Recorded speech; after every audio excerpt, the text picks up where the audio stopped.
अस्सलामुअलैकुम my YouTube family, कैसे हैं आप सब लोग। आप सब लोगों को वेलकम टू किचन एक्सप्लोरर। और आज हम बनाने जा रहे हैं कैरी का मुरब्बा, जो कि इस सीज़न में बहुत ही ज़्यादा रोटी के साथ अच्छा लगता है। किसी को ब्रेड के साथ एज अ जैम पसंद आता है, but it's not basically a jam, it's मुरब्बा, जो कि हम रोटी के साथ खाना पसंद करते हैं। तो सबसे पहले मैंने क्या किया था, 1 kg मैंने ले लिया था कैरी, और इसे मैंने वॉश करके थोड़ी देर के लिए धूप में ड्राई कर दिया था। इसके बाद मैंने इसे पील किया। पील करने के बाद बिल्कुल वॉश नहीं किया, और इसे मैंने इतने मोटे मोटे चंक्स में काट लिया है।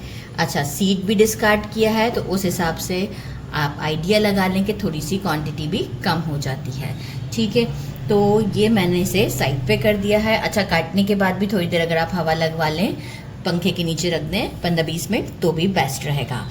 मेजरिंग 1 कप मुझे चाहिए वाटर, राइट। अच्छा, जितना मैंने कैरी लिया है, जैसे 1 kg लिया है मैंने, ठीक है, तो सीड डिस्कार्ड भी कर दिया। तो हाफ हाफ का हिसाब होता है। 1 kg जब मैंने कैरी लिया है, तो हाफ kg मैंने लिया है मिश्री कह लें, मिश्री कह लें, ये धागे वाली होती है। तो इसके धागे निकाल देंगे हम, और थोड़ा छोटा छोटा मैंने इसे कूट लिया है।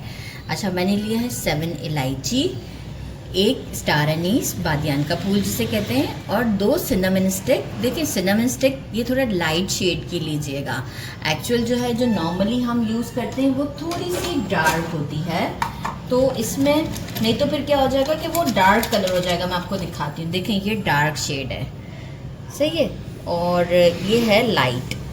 तो लाइट शेड की भी मिलती है, इसमें लाइट शेड डालिएगा, लाइट शेड की ये डालिएगा, क्योंकि जो है वो नहीं तो ये डार्क काला काला रंग अच्छा नहीं लगेगा इसमें।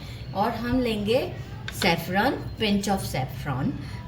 सैफरन इसलिए हम यूज़ करेंगे कि फ्लेवर भी देगा हमें, और एक अच्छा सा कलर भी आएगा। तो बस चलते हैं फिर जल्दी जल्दी पैन की तरफ। बहुत ही इजी रेसिपी है।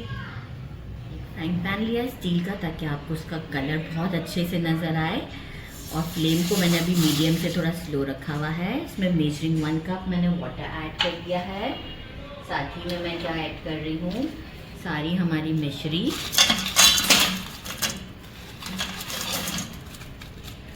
भी ऐड कर देंगे, स्टार एनीस भी ऐड कर देंगे, और इलायची भी ऐड कर देंगे। ये सब चीज़ें जो मैंने एक प्लेट में शो की थी, वो सब मैं इसमें ऐड कर देती हूँ। सबको ऐड करने के बाद मैं साथ ही में जो है वो सैफरन भी ऐड कर दूँगी, पिंच ऑफ सैफरन। ये देखें, 1 पिंच ही लेंगे हम, ये इतना, राइट। थोड़ा सा और डाल देते हैं, अच्छा कलर हो जाएगा। सैफरन डाल देते हैं, और अब हम इसे थोड़ा सा मीडियम से लो फ्लेम पर मिश्री के मेल्ट होने तक का वेट करते हैं।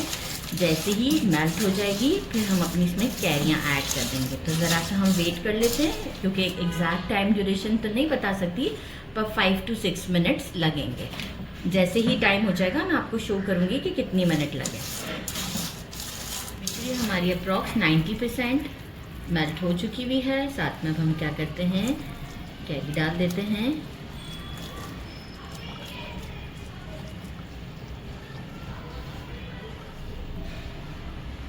और इसे कंटिन्यूस हम स्टर करते रहेंगे मीडियम फ्लेम पर। अब हम फ्लेम को कर देंगे मीडियम।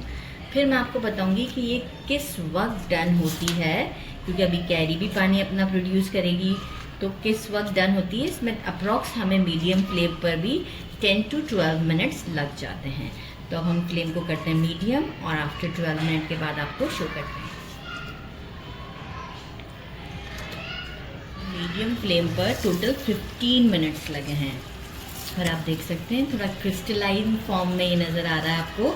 और इसका डन होने का कुछ ये है कि आपने एक तार और ऐसे नहीं चेक करना। आप ये देखें, जैसे ही ऊपर बबल्स बनना शुरू हो जाएंगे, इट मीन्स कि ये डन है हमारा। अभी आप देखें, इतना लिक्विड है, जैसे ही ये नॉर्मल टेम्परेचर पर आएगा तो ये गाढ़ा हो जाएगा।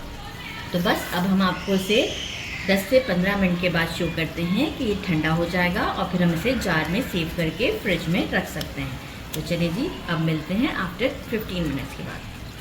रूम टेम्परेचर पर आ चुका हुआ है, और आप इसकी कंसिस्टेंसी चेक कर सकते हैं कितनी ज़बरदस्त सी है। और मैंने क्या किया है, एक बिल्कुल ड्राई क्लीन जार ले लिया है, और इससे एक थोड़ी सी देर के लिए हवा में रख दिया था। और अब हम क्या करेंगे, इसे जार में डालेंगे और जो है वो आप चाहें तो इसे काउंटर पे भी रख सकते हैं, और आप चाहें तो अच्छा मैंने क्या किया, सिनेमन स्टिक्स निकाल दिए हैं और स्टार एनीस भी निकाल दिए हैं मैंने, क्योंकि जो है वो उसका फ्लेवर थोड़ा तेज़ होता है। इनफैक्ट इलायची भी निकाल दी है। तो ये सारी चीज़ें मैंने निकाल दी हुई हैं, और आप चाहें तो रहने भी दें, लेकिन ये है कि फिर बहुत ज़्यादा फ्लेवर बढ़ जाता है। इलायची एक आध कोई अंदर रह गई हुई है। अब मैं इसे जार में अच्छी तरीके से भर देती हूँ और मैंने इसे टेस्ट किया है। इनफैक्ट अभी ही टेस्ट कर लेती हूँ।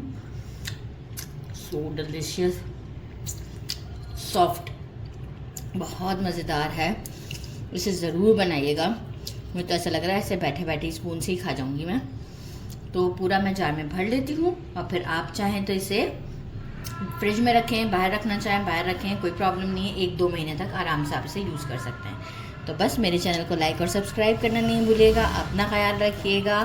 अल्लाह हाफिज़।